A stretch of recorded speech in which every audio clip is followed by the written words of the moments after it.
600 വർഷത്തെ പാരമ്പര്യമുള്ള എട്ടിക്കൊപ്പക്ക കളിപ്പാട്ട നിർമ്മാണത്തിന് വീണ്ടും പുതുജീവൻ നൽകിയത് പ്രധാനമന്ത്രി നരേന്ദ്രമോദിയുടെ മൻ കി ബാത്തിലൂടെയാണ്.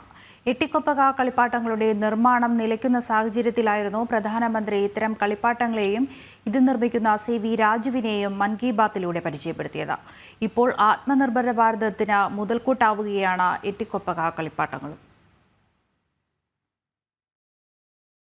ഒരു കരകൗശല നിർമ്മാണം നശിക്കുമ്പോൾ ഒരു പാരമ്പര്യം തന്നെ ഇല്ലാതാകുന്നു. പ്രധാനമന്ത്രി നരേന്ദ്രമോദി മൻ കി ബാത്തിലൂടെ പരിചയപ്പെടുത്തുന്നതുവരെ എട്ടിക്കൊപ്പക്ക കളിപ്പാട്ടങ്ങളുടെ നിർമ്മാണ പാരമ്പര്യത്തിന്റെയും അവസ്ഥ ഇതുതന്നെയായിരുന്നു. എന്നാൽ 600 വർഷം പാരമ്പര്യമുള്ള കളിപ്പാട്ട നിർമ്മിതികളിൽ ഇന്ന് വീണ്ടും ജീവന്റെ തുടിപ്പുകൾ കാണാം.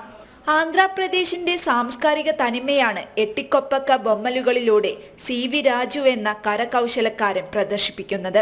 കാലാതീതമായ കലാവൈഭവത്തിന് പേരുകേട്ട എട്ടിക്കൊപ്പക്ക കളിപ്പാട്ടങ്ങൾ കേവലം കളിപ്പാട്ടങ്ങൾ മാത്രമല്ല, സമ്പന്നമായ സാംസ്കാരിക പൈതൃകത്തെയാണ് ഇത്തരം കളിപ്പാട്ടങ്ങൾ പ്രതിഫലിപ്പിക്കുന്നത്. ഒരു കാലത്ത് വിപണികൾ അടക്കി വാണിരുന്ന കളിപ്പാട്ടങ്ങളായിരുന്നു ഇവ.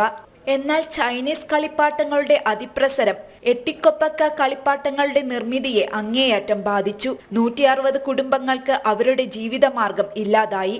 എട്ടിക്കൊപ്പക്ക കളിപ്പാട്ടങ്ങൾ വിപണിയിൽ നിന്നും മായാൻ തുടങ്ങി.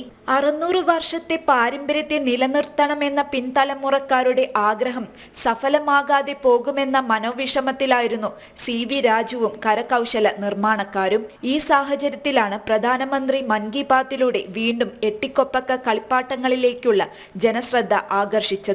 സി.വി. രാജുവിനെയും അദ്ദേഹം മൻ കി ബാത്തിലൂടെ പരിചയപ്പെടുത്തി. ഇതോടെ വിപണികളിൽ വീണ്ടും ഈ കളിപ്പാട്ടങ്ങൾ തലയുയർത്താൻ തുടങ്ങി. ആത്മനിർഭര ഭാരതത്തിനായുള്ള മുതൽക്കൂട്ടാവുകയാണ് ഇപ്പോൾ എട്ടിക്കൊപ്പക്ക ബൊമ്മലുകളും. നാഷണൽ ഡെസ്ക്, ജനം.